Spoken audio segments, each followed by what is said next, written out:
പക്ഷെ ഇതും കൊണ്ട് തീർന്നോ, ആകെ ഇത്രയേ ഉള്ളൂ എന്ന് ചോദിച്ചിട്ടുണ്ടെങ്കിൽ അല്ല, ഇനിയും ഒരുപാട് ഒരുപാട് ഒരുപാട് ബെനിഫിറ്റ്സ് നിങ്ങൾക്ക് വേറെ വരുന്നുണ്ട്.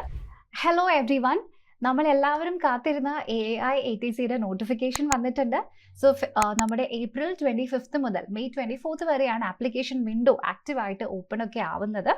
അപ്പോൾ അതിനു മുമ്പ് നിങ്ങൾക്ക് എല്ലാവർക്കും വളരെയധികം താല്പര്യമുള്ള, നമ്മളൊക്കെ ഭയങ്കര ക്യൂരിയസ് ആയിട്ടിരിക്കുന്ന ഒരു കാര്യമാണ് AAI-ATCയുടെ സാലറി എന്ന് പറയുന്നത്, അല്ലേ? സോ നമ്മുടെ ആക്ച്വൽ നോട്ടിഫിക്കേഷനിൽ പറയുന്നത് 40,000 to 1,40,000 പെർ മന്ത് എന്നാണ്. 13 lakh ആണ് CTC വരുന്നത്. അപ്പം എല്ലാ മാസവും എത്രയായിരിക്കും ഒരു ATCക്ക്, ന്യൂലി ജോയിൻഡ് ആയിട്ടുള്ള ഒരു ATCക്ക് കിട്ടുന്ന സാലറി? അപ്പോൾ ഇന്നത്തെ സെഷനിൽ നമ്മൾ അതാണ് ഡിസ്കസ് ചെയ്യാനായിട്ട് പോകുന്നത്. സോ ഒരു എയർ ട്രാഫിക് കൺട്രോളർ ഓഫീസറിന്റെ കംപ്ലീറ്റ് സാലറി ആക്ച്വൽ ആയിട്ടുള്ള ഒരു ATCയുടെ പേ സ്ലിപ്പ് വെച്ചിട്ട് നമ്മൾ ഇവിടെ അനലൈസ് ചെയ്യാൻ പോവാണ്. സോ അപ്പോൾ ഈ ഒരു വീഡിയോ നിങ്ങൾ അവസാനം വരെ മസ്റ്റ് ആയിട്ടും കാണുക. എന്തെങ്കിലും ഡൗട്ട് തോന്നുകയാണെങ്കിൽ തീർച്ചയായിട്ടും കോമൻസിൽ എഴുതി ചോദിക്കുക. അപ്പോൾ ATCക്ക് കിട്ടുന്ന ബേസിക് പേ മുതൽ നമ്മുടെ യൂണിഫോം അലോവൻസ് വരെ, അല്ലെങ്കിൽ മൊബൈൽ ഫോൺ അലോവൻസ് വരെ എല്ലാ ഡീറ്റെയിൽസും കംപ്ലീറ്റ്ലി ആഡ് ചെയ്തിരിക്കുന്ന ഒരു ഡീറ്റെയിൽഡ് ആയിട്ടുള്ളൊരു വീഡിയോ ആണിത്. ഇത് കണ്ടു കഴിഞ്ഞാൽ പിന്നെ നിങ്ങൾക്ക് വേറെ എവിടെയും ഇത് അന്വേഷിച്ച് പോകേണ്ടി വരില്ല. ഓക്കെ, അപ്പോൾ നമുക്ക് നേരെ നമ്മുടെ ഇന്നത്തെ വീഡിയോയിലേക്ക് പോവാം. അപ്പോൾ ഞാനിവിടെ പേ സ്ലിപ്പിൻ്റെ ഒരു സ്ക്രീൻഷോട്ട് എടുത്തിട്ടുണ്ട്. അപ്പോൾ നമുക്ക് ആദ്യം തന്നെ എന്തൊക്കെ കോമ്പണൻസ് ആയിരിക്കും സാലറിയിൽ വരുന്നത് എന്ന് നമുക്ക് ജസ്റ്റ് നോക്കാം. സോ ഇവിടെ നിങ്ങൾക്കറിയാം, നമ്മുടെ ഒരു ചെറിയ ബ്രേക്ക് ഡൗൺ ആണ് ഇവിടെ ചെയ്യുന്നത്. ബേസിക് പേ എന്ന് പറഞ്ഞിട്ടായിരിക്കും നമ്മുടെ നോട്ടിഫിക്കേഷനിൽ വരുന്ന സമയത്ത് പേയ്മെന്റിനെ കാണിച്ചിട്ടുണ്ടാവുക, അല്ലേ? അപ്പോൾ ഈ ബേസിക് പേ എന്നതുകൊണ്ട് എന്താ ഉദ്ദേശിക്കുന്നത്? സോ നിങ്ങൾ ജസ്റ്റ് സ്റ്റാർട്ട് ചെയ്യുന്ന സമയത്ത് ട്രെയിനിങ്ങിന് ശേഷം, ട്രെയിനിങ്ങിന്റെ സമയത്തും ATCകൾക്ക് കിട്ടുന്നത് ബേസിക് പേ തന്നെയാണ്, സ്റ്റൈപ്പൻഡ് അല്ല. സോ ട്രെയിനിങ്ങിന് ശേഷം നിങ്ങൾക്ക് കിട്ടുന്ന ബേസിക് പേയിലാണ് നിങ്ങളുടെ ഡിയർനെസ് അലവൻസും നിങ്ങളുടെ ബാക്കിയുള്ള അലവൻസുകളും HRയും എല്ലാം കാൽക്കുലേറ്റ് ചെയ്യുന്നത്. അപ്പോൾ ബേസിക് പേ എത്രയാണ് എന്നത് നിങ്ങൾ മസ്റ്റ് ആയിട്ട് അറിഞ്ഞിരിക്കണം. സോ ന്യൂലി ജോയിൻഡ് ആയിട്ടുള്ള ഒരു ATCക്ക് കിട്ടുന്ന ബേസിക് പേയ്മെന്റ് എന്ന് പറയുന്നത് ഒരു മാസം 40,000 rupees ആണ്. ബാക്കി വരുന്നതെല്ലാം തന്നെ ഇതിന്റെ മുകളിൽ വരുന്ന അഡിഷൻ ആണ്. ക്ലിയർ ആയല്ലോ എല്ലാവർക്കും? അപ്പോൾ ഇത് നമ്മുടെ ലാസ്റ്റ് ഇയറിൽ വന്നിരിക്കുന്ന ഒരു ATCയുടെ പേ സ്ലിപ്പ് ആണ് കേട്ടോ നമുക്ക് കിട്ടിയിരിക്കുന്നത്. സോ അപ്പോൾ ഇവിടെ നമ്മൾ ഇപ്പോഴത്തെ ട്രെൻഡിനനുസരിച്ച് എത്രയായിരിക്കും ടോട്ടൽ വരിക എന്നാണ് നമ്മൾ അനലൈസ് ചെയ്യാനായിട്ട് പോകുന്നത്. അപ്പോൾ ബേസിക് പേ എത്രയാണെന്ന് എല്ലാവർക്കും ക്ലിയർ ആയിട്ട് മനസ്സിലായല്ലോ. ബേസിക് പേ എന്ന് പറയുന്നത് അത് കോമൺ ആണ്, 40,000 rupees ആണ് ബേസിക് പേ വരുന്നത്. ഇനി നെക്സ്റ്റ് നമ്മൾ ഡിസ്കസ് ചെയ്യുന്നത് ഡിയർനെസ് അലവൻസ് ആണ്. സോ ഡിയർനെസ് അലവൻസ് എന്ന് ഉദ്ദേശിക്കുന്നത് എന്താ? സെൻട്രൽ ഗവൺമെന്റ് എംപ്ലോയീസിനെല്ലാം തന്നെ ഇൻഫ്ലേഷന് എതിരെ പിടിച്ചു നിൽക്കുന്നതിന് വേണ്ടിയിട്ടുള്ളതിനെയാണ് നമ്മൾ ആ ഒരു അലവൻസിനെയാണ് ഡിയർനെസ് അലവൻസ് എന്ന് പറയുന്നത്. ഫോർ എക്സാമ്പിൾ, ഇപ്പോൾ കഴിഞ്ഞ വർഷം 100 രൂപയ്ക്ക് നിങ്ങൾ എത്ര സാധനങ്ങൾ വാങ്ങിച്ചോ, ഈ വർഷം 100 രൂപയ്ക്ക് നിങ്ങൾ അത്രയും സാധനങ്ങൾ വാങ്ങിച്ചാൽ ഡെഫിനറ്റ്ലി കിട്ടില്ല, അല്ലെ? ഇൻഫ്ലേഷൻ അല്ലെങ്കിൽ പണപ്പെരുപ്പം കാരണം എല്ലാത്തിൻ്റെയും വില ഉയർന്നു വരികയായിരിക്കും. അപ്പോൾ കഴിഞ്ഞ വർഷം നിങ്ങൾക്ക് 100 രൂപയ്ക്ക് എത്ര സാധനങ്ങൾ കിട്ടിയോ അത്രയും സാധനങ്ങൾ ഈ വർഷം വാങ്ങിക്കാൻ എത്ര പൈസ നിങ്ങളുടെ കയ്യിൽ നിന്ന് ചിലവാകും? ഇതിനെയാണ് നമ്മൾ ഇൻഫ്ലേഷൻ എന്ന് പറയുന്നത്. സോ ഇതിനെ കോമ്പാറ്റ് ചെയ്യാൻ വേണ്ടിയിട്ടാണ് ഡിയർനെസ് അലവൻസ് കൊടുക്കുന്നത്. സോ സാധാരണ സെൻട്രൽ ഗവൺമെന്റ് ജോലികൾക്കെല്ലാം തന്നെ ഡിയർനെസ് അലവൻസ് കൊടുക്കുന്നത് 49% സംതിങ്ങിന്റെ അടുത്താണ്. പക്ഷേ ഇത് സെൻട്രൽ ഗവൺമെന്റിന്റെ കീഴിൽ തന്നെയാണ് വരുന്നത്. പക്ഷേ ഇത് PSU ആണ്, അല്ലെ? പബ്ലിക് സെക്ടർ അണ്ടർടേക്കിംഗ് ആണ്. അതുകൊണ്ട് തന്നെ ഡിയർനെസ് അലവൻസ് എക്സാക്ട്ലി 44.46% ആണ് വരുന്നത്. മറ്റത് 48.49 സംതിങ് ആണ് വരുന്നത്. പക്ഷേ ഇവിടെ 44.46% ആണ് നമ്മുടെ ഡിയർനെസ് അലവൻസ് ആയിട്ട് വരുന്നത്. ക്ലിയർ ആയല്ലോ എല്ലാവർക്കും? അപ്പൊ ഇപ്പൊ തന്നിരിക്കുന്ന ഈ 44,000 നമ്മുടെ ഈ 44.46% നമുക്ക് ജസ്റ്റ് ഒന്ന് അപ്ലൈ ചെയ്ത് നോക്കിയിട്ടുണ്ടെങ്കിൽ നമ്മുടെ ആൻസർ ഇവിടെ കിട്ടുന്നത് 19,000 സംതിങ് ആണ്. ക്ലിയർ ആയല്ലോ? ഇനി അതല്ല, നിങ്ങൾ 44% ജസ്റ്റ് അപ്ലൈ ചെയ്തിട്ടുണ്ടെങ്കിൽ തന്നെ നിങ്ങൾക്ക് ഇവിടെ കിട്ടുന്നത് 19 അല്ല 17,000 സംതിങ് ആണ് നിങ്ങളുടെ ആൻസർ ആയിട്ട് വരുന്നത്. ക്ലിയർ ആയല്ലോ? സോ 17,600 സംതിങ് ആണ് നമുക്ക് ഇവിടേക്ക് വരിക. സോ ആ 17,600 ഞാൻ ഇവിടേക്ക് ആഡ് ചെയ്യാണ്. എല്ലാ മാസവും മുടങ്ങാതെ നിങ്ങൾക്ക് ബേസിക് പേയുടെ കൂടെ ഡിയർനെസ് അലവൻസ് 17,600 ആയിട്ട് കിട്ടും. ഇനി അടുത്തതായിട്ട് നമ്മൾ കാൽക്കുലേറ്റ് ചെയ്യുന്നത് HRA ആണ്. സോ HRA എന്ന് വെച്ചിട്ടുണ്ടെങ്കിൽ ഹൗസ് റെന്റ് അലവൻസ് ആണ്. അപ്പോൾ ഇവിടെ നിങ്ങൾ മനസ്സിലാക്കേണ്ട പ്രധാനപ്പെട്ട കാര്യം, ഈ HRA എന്ന് പറയുന്നത് നിങ്ങൾ ഏത് സിറ്റിയിൽ താമസിക്കുന്നു അതിനനുസരിച്ച് നിങ്ങൾക്ക് കിട്ടുന്ന ഒരു അലവൻസ് ആണ്. എന്ന് വെച്ചിട്ടുണ്ടെങ്കിൽ നമ്മുടെ ഇന്ത്യയിലെ സിറ്റീസിനെ നമ്മൾ 3 രീതിയിലാണ് കാറ്റഗറൈസ് ചെയ്തിരിക്കുന്നത്: X city, Y city and Z city. അപ്പോൾ എക്സ് സിറ്റി എന്ന് പറയുന്നത് മെട്രോ സിറ്റീസ് ആണ്. ബാംഗ്ലൂർ, ചെന്നൈ, ഹൈദരാബാദ് ഒക്കെ പോലെയുള്ള മെട്രോ സിറ്റീസ് ആണ്. എക്സ് സിറ്റീസ് ഇവിടെ വരുന്ന HRA ആയിരിക്കില്ല വൈയിലേക്ക് പോകുമ്പോൾ വരുന്നത്. ഇനി വൈ സിറ്റീസ് എന്ന് ഉദ്ദേശിക്കുന്നത് നമ്മുടെ കോഴിക്കോട്, നമ്മുടെ തൃശ്ശൂർ, തിരുവനന്തപുരം ഒക്കെ പോലെയുള്ള സിറ്റീസ് ആണ്. അത് സിറ്റീസ് തന്നെയാണ്, പക്ഷേ മെട്രോ സിറ്റീസ് അല്ല അല്ലെ. ഇതിനെയാണ് വൈ സിറ്റീസ് എന്ന് പറയുന്നത്. ഇനി സെഡ് എന്ന് പറയുന്നത് ടൗണുകളാണ്. അപ്പോൾ നിങ്ങൾ ഇവിടെ ശ്രദ്ധിക്കുക, എയർപോർട്ട് അതോറിറ്റി ഓഫ് ഇന്ത്യയുടെ കീഴിൽ വരുന്ന ATC ആയിട്ട് നിങ്ങൾക്ക് ജോലി നോക്കണമെങ്കിൽ എയർപോർട്ടിൽ മാത്രമാണ് നിങ്ങൾക്ക് ജോലി ഉണ്ടാവുള്ളൂ അല്ലേ.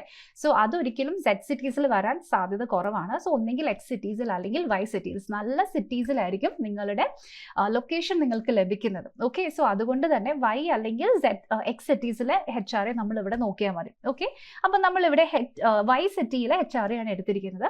വൈ സിറ്റിയിലെ HRA എന്ന് പറയുന്നത് നിങ്ങളുടെ ബേസിക് പേയുടെ 18%. ക്ലിയർ ആവുന്നുണ്ടോ എല്ലാവർക്കും? അപ്പോൾ ഈ 18% നമ്മുടെ 40,000-ന്റെ 18% നമ്മൾ എടുത്തിട്ടുണ്ടെങ്കിൽ എത്ര കിട്ടും? 7,200 രൂപയാണ്. സോ ആ 7,200 കൂടി നമുക്ക് ഇവിടേക്ക് ജസ്റ്റ് ഒന്ന് ആഡ് ചെയ്ത് കൊടുക്കാം. ക്ലിയർ ആയല്ലോ? സോ നമ്മുടെ ഡിയർനെസ് അലവൻസ് വന്നു, HRA വന്നു. ഇനി അത് കൂടാതെ ഞാൻ നേരത്തെ പറഞ്ഞിട്ടുണ്ടായിരുന്നു ഇത് PSU ആണെന്നല്ലേ. സോ PSU ആയതുകൊണ്ട് തന്നെ ഡിയർനെസ് അലവൻസ് സെൻട്രൽ ഗവൺമെന്റിൻ്റെത് ആക്ച്വലി 48 ആണെങ്കിൽ അല്ലെങ്കിൽ 48.9 ആണെങ്കിൽ നിങ്ങൾക്ക് അത്രയും കിട്ടില്ല, പകരം 44 ആയിരിക്കും. പക്ഷെ അത് കൂടാതെ ഒരു PSU അലവൻസ് എന്ന് പറഞ്ഞിട്ട് മറ്റൊരു അലവൻസ് നിങ്ങൾക്ക് കിട്ടും. അത് വീണ്ടും നിങ്ങളുടെ ബേസിക് പേയുടെ 35%. സോ 35% വീണ്ടും നമ്മൾ നേരത്തെ എടുത്ത 40,000-ന്റെ 35% എടുത്തിട്ടുണ്ടെങ്കിൽ 14,000 രൂപയാണ് നിങ്ങൾക്ക് കിട്ടുന്നത്. സോ ഇത്രയും ആയിരിക്കും ഒരു മാസത്തിൽ നിങ്ങൾക്ക് കിട്ടുന്ന നിങ്ങളുടെ പേ സ്ലിപ്പിൽ വരുന്ന എമൗണ്ട് എന്ന് പറയുന്നത്. ക്ലിയർ ആയല്ലോ എല്ലാവർക്കും? അപ്പോൾ ഇത്രയും ആഡ് ചെയ്യുമ്പോഴാണ് ഒരു മാസത്തെ നിങ്ങളുടെ സാലറി, ഗ്രോസ് സാലറി കിട്ടുന്നത്. ഇതിൽ നിന്ന് ചില ഡിഡക്ഷൻസ് വരും, അതിനുശേഷമായിരിക്കും നിങ്ങളുടെ ഇൻഹാൻസ് സാലറി വരുന്നത്.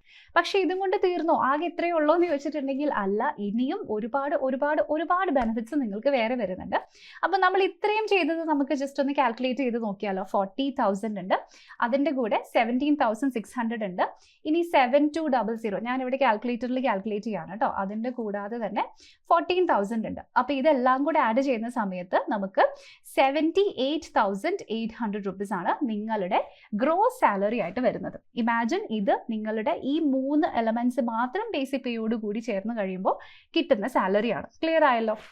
ഇനി ഇത് വരുന്ന പ്രശ്നം എന്താണെന്ന് വെച്ചാൽ ഇതിന് ശേഷം ഡിഡക്ഷൻസ് വരും അല്ലേ. പക്ഷെ ഇവിടെ നോക്കിക്കേ, ഒന്നാമത്തെ ഡിഡക്ഷൻ നിങ്ങളുടെ പെൻഷനിലേക്കും PF-ലേക്കും പോകുന്നതാണ് അല്ലെ. EPF കോൺട്രിബ്യൂഷൻ ആണ്. അപ്പോൾ ഇവിടെ ബേസിക്കലി എന്താ സംഭവിക്കുന്നത്? നിങ്ങളുടെ പെൻഷനിലേക്ക് എമൗണ്ട് പോകുന്ന സമയത്ത് നിങ്ങളിപ്പം മേ ബി 6,600 അല്ലെങ്കിൽ 7,000 റുപ്പീസ് നിങ്ങളുടെ കയ്യിൽ നിന്ന് പോവുകയാണെങ്കിൽ അത്രയും എമൗണ്ട് തന്നെ സെൻട്രൽ ഗവൺമെന്റും കോൺട്രിബ്യൂട്ട് ചെയ്യുന്നുണ്ട് നിങ്ങളുടെ NPS-ലേക്ക്, അതായത് നാഷണൽ പെൻഷൻ സ്കീമിലേക്ക് അല്ലേ. സോ കളക്റ്റീവ്ലി ഇതിന്റെ ക്യുമുലേറ്റീവ് എമൗണ്ട് ആണ് നിങ്ങൾ റിട്ടയർ ചെയ്യുന്ന സമയത്ത് നിങ്ങൾക്ക് പെൻഷനായിട്ടും ഗ്രാറ്റുവിറ്റി ആയിട്ടൊക്കെ ലഭിക്കുന്നത്. മനസ്സിലായോ? അപ്പോൾ ഈ 7,000 റുപ്പീസ് ഇവിടെ വരുന്ന ഡിഡക്ഷൻ ആക്ച്വലി ഡിഡക്ഷൻ ആയിട്ട് നിങ്ങൾ കൂട്ടണ്ട. ഇനി ഇൻകം ടാക്സിന്റെ ഡിഡക്ഷനും പിന്നെ ഇവിടെ BFEC അതായത് ബെനവോലന്റ് ഫണ്ട് എംപ്ലോയ് അങ്ങനെയൊക്കെ വരുന്ന ചില ചെറിയ ചെറിയ ഡിഡക്ഷൻസും വരുന്നുണ്ട്. അപ്പോൾ ഇത് എല്ലാത്തിനും ശേഷം മേ ബി ഇപ്പം 11,000 സംതിങ് ആണ്, അല്ലെങ്കിൽ ഒരു 12,000 ഡിഡക്ഷൻ വന്നിട്ടുണ്ടെങ്കിലും നിങ്ങൾക്ക് ഫൈനലി വരുന്ന എമൗണ്ട് എന്ന് പറയുന്നത് 66 സംതിങ് ആയിരിക്കും. ഇമാജിൻ, ഓക്കെ, ഇത്രയും നിങ്ങൾക്ക് ഇൻ ഹാൻഡ് സാലറി വരുന്നു നിങ്ങളുടെ ട്രെയിനിങ്ങിന് ശേഷമുള്ള ഒന്നാമത്തെ മാസം. ഇനി നെക്സ്റ്റ് പറയാനുള്ളത്, ഞാൻ നേരത്തെ പറഞ്ഞു HRAയുടെ കാര്യം അല്ലേ. HRA നിങ്ങൾ താമസിക്കുന്ന സിറ്റിക്ക് അനുസരിച്ചാണ് കിട്ടുക. നിങ്ങളുടെ ട്രെയിനിങ്ങിന്റെ സമയത്തും നിങ്ങൾക്ക് ബേസിക് പേയിൽ തന്നെയായിരിക്കും സാലറി വരുന്നത്, അല്ലാതെ സ്റ്റൈപ്പൻഡ് അല്ല. അവിടെ നിങ്ങൾക്ക് HRA കിട്ടില്ല, കാരണം നിങ്ങൾ അന്നേരം ട്രെയിനിങ് ഹോസ്റ്റലിലായിരിക്കും നിൽക്കുന്നത്. സോ ഇവിടെ ആക്ച്വലി പോയിരിക്കുന്ന ATCകളിൽ നിന്നും നമുക്ക് അറിയാൻ കഴിഞ്ഞത് ട്രെയിനിങ്ങിന്റെ സമയത്ത് കിട്ടുന്ന നിങ്ങളുടെ ഹോസ്റ്റൽ എന്ന് പറയുന്നതും ആക്ച്വലി ഒരു നല്ല ഹോട്ടൽ ഫെസിലിറ്റി ഉള്ളത് തന്നെയാണ്. അവിടെ ജിം ഉണ്ടാകും, സ്പോർട്സ് കോംപ്ലക്സും, അങ്ങനെ ഒരുപാട് എക്സ്ട്രാ ഫീച്ചേഴ്സും ഉണ്ടാകും. ഇനി ഈ ബ്രേക്ക് ഡൗണിന്റെ കൂടെ ഇവിടെ വെച്ചിരിക്കുന്ന ഒരു മെഡിക്കൽ എലമെന്റ് നിങ്ങൾ ചിലപ്പോൾ ഇപ്പൊ കണ്ടിട്ടുണ്ടാവും. എന്താണ് ഈ മെഡിക്കൽ? നോർമലി എല്ലാ സെൻട്രൽ ഗവൺമെന്റ് ജോബ്സിനും നിങ്ങൾക്ക് മെഡിക്കൽ ബെനിഫിറ്റ്സ് ഉണ്ടായിരിക്കും അല്ലേ. അത് അധികവും നമുക്ക് കിട്ടുന്നത് നമ്മൾ അഡ്മിറ്റ് ആവുന്ന സമയത്താണ് അല്ലെ, ഇൻ പേഷ്യൻ്റ് ആവുന്ന സമയത്ത്. എന്നാൽ അങ്ങനെയല്ല. ഇനിയിപ്പോൾ നിങ്ങൾക്കൊരു ജലദോഷം ചുമ വന്നു, നിങ്ങൾ പുറത്തൊരു ഹോസ്പിറ്റലിൽ ജസ്റ്റ് പോയി കാണിച്ചതേ ഉള്ളൂ, ഔട്ട് പേഷ്യൻ്റ് ആയിട്ട് കാണിച്ചു എങ്കിൽ പോലും എവറി 3 months നിങ്ങൾക്ക് 15,000 റുപ്പീസ് നിങ്ങളുടെ അക്കൗണ്ടിൽ ക്രെഡിറ്റ് ആകും. ഓക്കെ, അപ്പോൾ ആ 15,000 റുപ്പീസിനെ വീണ്ടും നമ്മൾ 3 മാസത്തേക്കാണല്ലോ, ഒരു മാസം 5,000 എന്ന രീതിയിൽ ആഡ് ചെയ്തിട്ടുണ്ടെങ്കിൽ എന്നുണ്ടെങ്കിൽ നിങ്ങളുടെ ഗ്രോസ് സാലറി അപ്പോഴേക്കും വീണ്ടും എത്രയായിട്ടുണ്ട്, ഇതിൻ്റെ കൂടെ നിങ്ങളൊരു 5,000 കൂടെ ആഡ് ചെയ്താൽ 83,800 rupees ആണ് നിങ്ങളുടെ ഗ്രോസ് സാലറി ആവുന്നത്. ക്ലിയർ ആയല്ലോ? അപ്പോൾ ഈ എലമെന്റ്സിന്റെ കൂടെ ഞാൻ ജസ്റ്റ് നിങ്ങളുടെ മെഡിക്കൽ ഈ സാലറി കൂടി മെഡിക്കൽ അലോവൻസും കൂടെ ഈ 5,000 rupees per month എന്നുള്ളത് ആഡ് ചെയ്തു എന്ന് മാത്രമേ ഉള്ളൂ. ക്ലിയർ? അപ്പോൾ ഇതാണ് നമ്മുടെ സാലറി സ്ലിപ്പിന്റെ ബ്രേക്ക് ഡൗൺ എന്ന് പറയുന്നത്. എന്നാൽ സാലറി സ്ലിപ്പിന്റെ ബ്രേക്ക് ഡൗൺ മാത്രമല്ല, ഇത് കൂടാതെ നമ്മൾ പ്രതീക്ഷിക്കാത്ത കുറേ ബെനിഫിറ്റ്സും ഈ ജോലിക്ക് നിങ്ങൾക്ക് വരുന്നുണ്ട്. അത് ഏതൊക്കെയാണെന്ന് നമുക്ക് നോക്കാം. അതിലൊന്ന് നൈറ്റ് ഡ്യൂട്ടി അലവൻസ്, അടുത്തത് വരുന്നത് യൂണിഫോം അലവൻസ്, വീണ്ടും stitching allowance, mobile allowance, dental allowance, office bag allowance, TADA ട്രെയിനിങ്ങിനുള്ളത്, PRP performance rating വെച്ചിട്ടുള്ളത്, സ്ട്രെസ് അലവൻസ്. അപ്പം ഈ അലവൻസുകളും അല്ലെങ്കിൽ ഈ ബെനിഫിറ്റ്സുകളും കൂടെ എന്തൊക്കെയാണ് എന്ന് നമുക്ക് ഡീറ്റെയിൽഡ് ആയിട്ട് നോക്കാം. ഓക്കെ, അപ്പോൾ നിങ്ങളുടെ ഫൈനൽ സാലറി ഇപ്പം ഞാൻ കാണിച്ചു തന്നിരിക്കുന്നത് ട്രെയിനിങ് കഴിഞ്ഞ് ന്യൂലി ജോയിൻഡ് ആയിരിക്കുന്ന ഒരു ATCയുടെ പാക്കേജിന്റെ പേ സ്ലിപ്പാണ്. അതിനുശേഷം ബാക്കി വരുന്നതൊക്കെ പോകെ നിങ്ങൾക്ക് വരുന്ന ബെനിഫിറ്റ്സ് ആണ്. അപ്പോൾ അതിൽ ഓരോന്നും നമുക്ക് നോക്കാം. ഇവിടെ night duty and national holiday allowance. അപ്പം നിങ്ങൾക്ക് അറിയാം അല്ലേ, എല്ലാ നാഷണൽ ഹോളിഡേയ്സിലും സെൻട്രൽ ഗവൺമെൻറ്റിൻ്റെ ബാക്കി ഓഫീസസ് അടയ്ക്കുന്ന പോലെ ATCക്ക് ലീവ് കിട്ടില്ല. സോ ഡെഫിനറ്റ്ലി നിങ്ങളിപ്പോൾ ഒരു നാഷണൽ ഹോളിഡേക്കാണ് ജോലി ചെയ്യുന്നത് എന്നുണ്ടെങ്കിൽ നിങ്ങൾക്ക് അവിടെ ലഭിക്കുന്നത് നിങ്ങളുടെ ബേസിക് പേ എത്രയാണോ അത് ഒരു ദിവസത്തെ ബേസിക് പേ ആദ്യം കാൽക്കുലേറ്റ് ചെയ്യും. അപ്പോൾ 40,000 ആണ് നിങ്ങളുടെ ബേസിക് പേ. അതിൽ ഒരു ദിവസം എടുക്കുമ്പോൾ ഏകദേശം 1,300 കിട്ടും. അതിൻ്റെ കൂടെ തന്നെ ഒരു ദിവസത്തേക്കുള്ള DAയും ആഡ് ചെയ്ത് അതിൻ്റെ 1.25 ടൈംസ് ആയിരിക്കും നിങ്ങൾക്ക് ഒരു നാഷണൽ ഹോളിഡേയിൽ നിങ്ങൾ വർക്ക് ചെയ്തെങ്കിൽ കിട്ടുന്നത്. സോ ഇത് ഓൾമോസ്റ്റ് ഒരു 2,500ന്റെ അടുത്തായിരിക്കും നാഷണൽ ഹോളിഡേ അലവൻസ് ഒരു ദിവസത്തേക്ക് നിങ്ങൾക്ക് കിട്ടുക. ഒറ്റ ദിവസത്തെ കാര്യമാണ് പറയുന്നത് കേട്ടോ. ഇനി നൈറ്റ് ഡ്യൂട്ടിയുടെ അലവൻസ് നിങ്ങളുടെ റെഗുലർ ജോബിൻ്റെ ഭാഗമാണ് നൈറ്റ് ഡ്യൂട്ടി എന്ന് പറയുന്നത്. എന്ന് വെച്ചാൽ എല്ലാ ദിവസവും നൈറ്റ് ഡ്യൂട്ടി അല്ല, മേ ബി ഒരു മാസത്തിൽ 7-8 നൈറ്റ് ഡ്യൂട്ടി ചിലപ്പോൾ നിങ്ങൾക്ക് കിട്ടുന്നുണ്ടാകാം. ഷിഫ്റ്റും ടൈമിങ്ങിനെ പറ്റി ഞാൻ വേറൊരു വീഡിയോ ചെയ്തിട്ടുണ്ട്, നിങ്ങളത് ജസ്റ്റ് ഒന്ന് റെഫർ ചെയ്താൽ മതി. സോ അതിൽ ഒരു ദിവസത്തെ നൈറ്റ് ഡ്യൂട്ടിക്ക് നിങ്ങൾക്ക് 380 rupees ആണ് കിട്ടുന്നത്. ഓക്കെ, അപ്പോൾ നിങ്ങൾ ഒരു മേ ബി ഒരു 8 days ചെയ്തു ഡ്യൂട്ടി എങ്കിൽ നിങ്ങൾക്ക് അവിടെ 3,000 something rupees വീണ്ടും ഇൻക്രീസ്ഡ് ആയിട്ട് വരും. നിങ്ങളുടെ സാലറിയിൽ പെർ മന്ത് ഇൻക്രീസ് ആയിട്ട് വരും. ഓക്കെ, ഇനി അടുത്ത അലവൻസ് എന്ന് പറയുന്നത് യൂണിഫോം അലവൻസ് ആണ്. ഇത് എല്ലാ വർഷവും വരുന്ന അലവൻസ് അല്ല.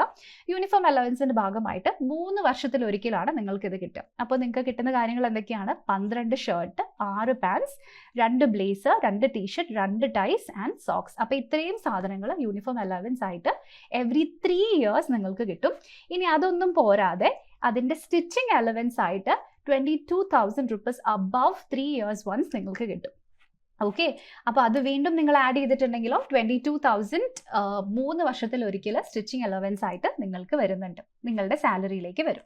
ഇനി അതുകൂടാതെ മൊബൈൽ അലവൻസ് ആണ്. മൊബൈൽ അലവൻസ് എന്ന് വെച്ചാൽ വീണ്ടും 3 വർഷം കൂടുമ്പോൾ നിങ്ങളിപ്പോൾ ഒരു ഫോൺ വാങ്ങുകയാണെങ്കിൽ അതിന് 8,000 rupees അലവൻസ് കിട്ടും. അപ്പോൾ നിങ്ങളിവിടെ ചെയ്യേണ്ട കാര്യം ഈ അലവൻസ് ക്ലെയിം ചെയ്യാൻ വേണ്ടിയിട്ട് നിങ്ങൾ പർച്ചേസ് ചെയ്ത മൊബൈൽ ഫോണിൻ്റെ ബില്ല് ക്ലിയർ ആയിട്ട് കാണിക്കണം. ഓക്കെ, അപ്പോൾ ബില്ല് സബ്മിറ്റ് ചെയ്തെങ്കിൽ മാത്രമാണ് ഇത് 8,000 rupees നിങ്ങൾക്ക് ക്ലെയിം ചെയ്യാൻ പറ്റുള്ളൂ. അതേ കേസ് തന്നെയാണ് ഡെന്റൽ അലവൻസ്. അപ്പോൾ ഡെന്റൽ അലവൻസ് ആക്ച്വലി ഇയർലി വരുന്നുണ്ട്. ഡെന്റൽ അപ്പോയിൻമെന്റ്സ് ഉണ്ടെങ്കിലോ അല്ലെങ്കിൽ may be psychologist psychiatry related appointments ഉണ്ടെങ്കിലും നിങ്ങൾക്ക് ഇത് ക്ലെയിം ചെയ്യാൻ പറ്റും. സോ അതും അപ് ടു 22,000 rupees നിങ്ങൾക്ക് കിട്ടും. ഇവിടെയും നിങ്ങൾ ബില്ല് സബ്മിറ്റ് ചെയ്യണം. ബില്ല് സബ്മിറ്റ് ചെയ്താൽ മാത്രമാണ് ഈ അലവൻസ് ക്ലെയിം ചെയ്യാൻ പറ്റുള്ളൂ. ക്ലിയർ ആയല്ലോ എല്ലാവർക്കും? ഇനി അടുത്തത് മൊബൈൽ അലവൻസ് ഞാൻ പറഞ്ഞു. ഓക്കെ ഫൈൻ, ഇത് മൊബൈൽ അലവൻസ് അല്ല കേട്ടോ, ഇത് നമ്മുടെ ബാഗ് അലവൻസ് ആണ്. സോറി, ഓഫീസ് ബാഗ് അലവൻസ് ആണ്. സോ ഓഫീസ് ബാഗ് അലവൻസ് ഓരോ 3 years കൂടുമ്പോഴും 3,500 rupees വീണ്ടും നിങ്ങൾക്ക് ലഭിക്കുന്നതായിരിക്കും. ഇനി അടുത്തത് നിങ്ങളുടെ PRP അല്ലെങ്കിൽ പെർഫോമൻസ് റേറ്റിംഗ് ബേസ്ഡ് ആയിട്ടുള്ള നിങ്ങളുടെ അലവൻസ്. അത് നിങ്ങളുടെ പെർഫോമൻസ് റേറ്റിംഗ് അനുസരിച്ചിട്ടാണ്. അത് ഓൾമോസ്റ്റ് 50,000 to 1.5 lakh rupees നിങ്ങളുടെ ആനുവൽ പാക്കേജിലേക്ക് ആഡ് ചെയ്യും. പെർ മന്ത് അല്ല വരുന്നത്, ആനുവൽ നിങ്ങൾക്ക് കിട്ടുന്ന ഒരു വർഷത്തിൽ വരുന്ന ടോട്ടൽ എമൗണ്ട് ആണ് 50,000 to 1.5 lakh എന്ന് പറയുന്നത്. ക്ലിയർ എല്ലാവർക്കും?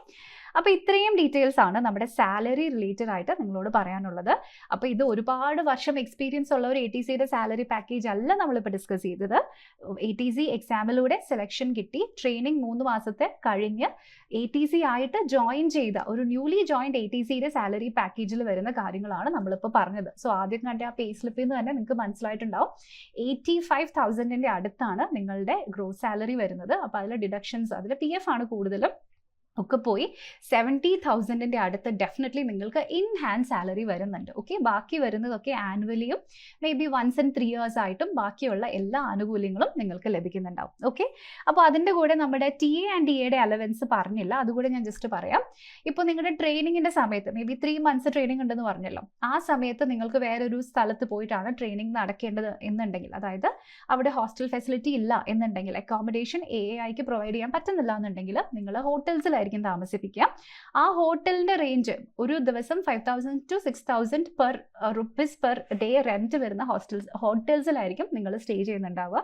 ഇനി നിങ്ങൾ ആക്ച്വൽ ATC ആയതിനു ശേഷം നിങ്ങൾക്ക് എവിടെയെങ്കിലും ട്രെയിനിങ്ങിന് പോകണമെന്നുണ്ടെങ്കിൽ അതിനുള്ള ടിക്കറ്റ്സും അതുപോലെ തന്നെ അക്കോമഡേഷനും വീണ്ടും AAI തന്നെയായിരിക്കും സ്പോൺസർ ചെയ്യുന്നുണ്ടാവുക. ഓക്കെ, അപ്പോൾ ഇത്രയും ബെനിഫിറ്റ്സ് ഒക്കെയാണ് ഈ ജോലിക്കുള്ളത്. So complete details, salary slip അടക്കം നമ്മളിവിടെ അനലൈസ് ചെയ്തിട്ടുണ്ട്. ഞാനിവിടെ പറഞ്ഞതിൽ എന്തെങ്കിലും ഡൗട്ട് ഉണ്ടെങ്കിൽ നിങ്ങൾക്ക് കോമൻസിലൂടെ ചോദിക്കാം. അതല്ലാന്നുണ്ടെങ്കിൽ എങ്ങനെ ഈ ജോലിയിലേക്ക് നിങ്ങൾക്ക് എത്തിച്ചേരാനായിട്ട് സാധിക്കും അതിനെപ്പറ്റി കൂടുതൽ അറിയാനും അല്ലെങ്കിൽ നിങ്ങളുടെ എലിജിബിലിറ്റി ക്രൈറ്റീരിയ തുടങ്ങിയിട്ടുള്ള ഡൗട്ട്സ് ഷെയർ ചെയ്യാനും ഈ സ്ക്രീനിൽ കാണുന്ന നമ്പറുമായിട്ട് നമ്മളെ കണക്ട് ചെയ്യും. ഓക്കെ, അപ്പോൾ താങ്ക് യു സോ മച്ച്. ഇനി മറ്റൊരു വീഡിയോയിൽ പുതിയൊരു കാര്യവുമായിട്ട് നമുക്ക് വീണ്ടും കാണാം.